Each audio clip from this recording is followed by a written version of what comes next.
आज हम जानेंगे कि एक्सेलरेशन ड्यू टू ग्रेविटी में किस तरह का वेरिएशन आता है जब हम किसी ऑब्जेक्ट को अबव द सरफेस ले जाते हैं या फिर डेप्थ में ले जाते हैं। इक्वेटर पे किस तरह का चेंज आता है या पोल पे किस तरह का चेंज आता है।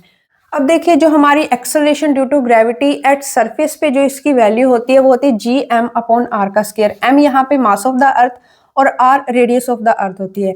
Above the surface of earth, जब हमारा object above the surface of अर्थ है h हाइट पे, मान लीजिए यहाँ पे है, तो हमारी g की वैल्यू क्या होगी। सबसे पहले h greater than equal to r, h बहुत बड़ा है रेडियस ऑफ अर्थ या उसके बराबर है, तो हमारा g का फॉर्मूला क्या होगा, g dash is equal to g 1/1 plus h upon r का स्क्वायर।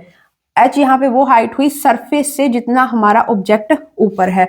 अब अगर h लेस देन r है, मतलब h जो है रेडियस ऑफ अर्थ से बहुत छोटा है, तो हमारा ये वाला फॉर्मूला यूज होगा, g dash is equal to g 1 minus 2h upon r।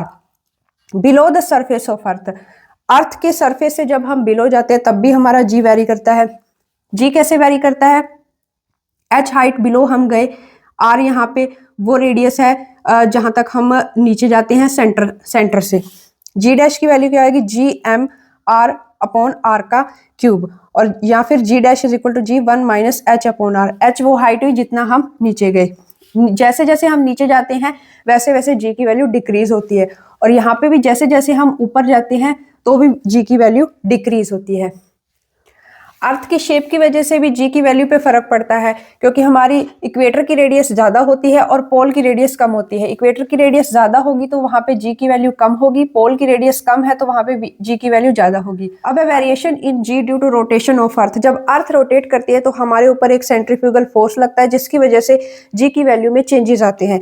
g dash यहाँ पे क्या होगा, g माइनस r ओमेगा का स्क्वायर कोस ऑफ थीटा, या फिर g dash is equal to g minus r omega square cos square theta.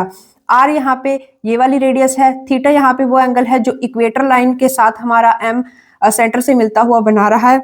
अब देखिए, eight पोल theta 90, पोल पे ये ऑब्जेक्ट यहाँ पे आ जाएगा, थीटा की वैल्यू क्या आ जाएगी 90 डिग्री, तो g dash is equal to cos 90 क्या होता है 0, g dash is equal to g, जो हमारा पोल पे जो हमारी g होगी वो सबसे मैक्सिमम होगी। एट इक्वेटर पे theta is equal to 0 degree होगा, g dash is equal to g minus r omega का स्क्वायर इसकी वैल्यू होगी। तो आई होप आपको ये समझ में आया होगा।